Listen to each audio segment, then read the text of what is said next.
Memang Tuhan berfirman, janganlah menghadap kepadanya dengan tangan hampa. Artinya kasih kepada Tuhan bukan hanya dikatakan tetapi diwujudkan juga melalui persembahan atau pemberian yang kita bawa kepada Tuhan.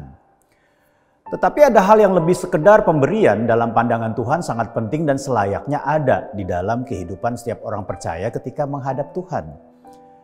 Saudara yang kasih dalam Tuhan, di dalam 1 Samuel pasal yang ke-15 kita menemukan ada sebuah peristiwa ketika diketahui bahwa Raja Saul memilih untuk mentaati firman Tuhan sebagian. Padahal dia pada saat itu adalah seorang raja yang memimpin bangsa pilihan Tuhan. Apa yang dia lakukan? Yang pertama adalah dia mengamankan Raja Agag, Raja Amalek, artinya berkompromi walau tetap menumpas rakyat Amalek. Kemudian yang kedua, dia membiarkan rakyat mengambil ternak terbaik dengan dalih sebagai korban untuk Tuhan. Nabi Samuel ketika mengetahui hal itu sangat marah. Sebab mentaati sebagian dari firman Tuhan sama saja menolak dan tidak mentaati firman itu sendiri.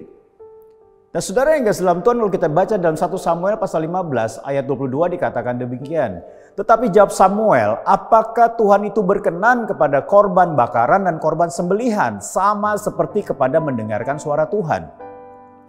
Sesungguhnya mendengarkan lebih baik daripada korban sembelihan dan memperhatikan lebih baik daripada lemak domba-domba jantan.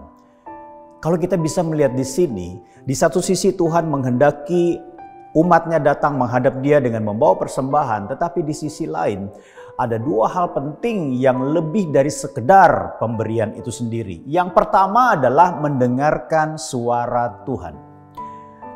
Mendengar dengan mentaatinya bukan hanya sekedar dengar firman-Nya lalu dilupakan.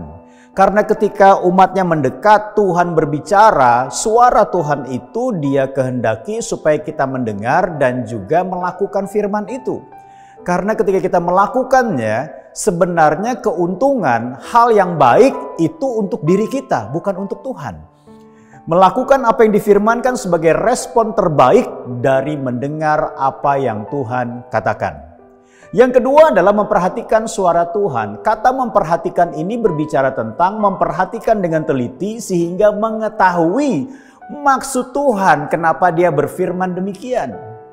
Seringkali kita hanya mendengar firman Tuhan lalu kita berupaya melakukannya. Setelah itu selesai. Artinya apa? Aku sudah taat, aku sudah melakukan, aku sudah mendengar apa yang Tuhan katakan. Tetapi Tuhan menginginkan ketika dia berbicara kepada kita, mari renungkan baik-baik. Supaya kita bisa mengerti apa maksud hati Tuhan ketika dia menyuruh untuk melakukan firman-Nya. Merenungkan apa yang difirmankan agar memahami maksud Tuhan, mengapa dia berfirman demikian, itulah memperhatikan suara Tuhan. Tuhan Yesus memberkati.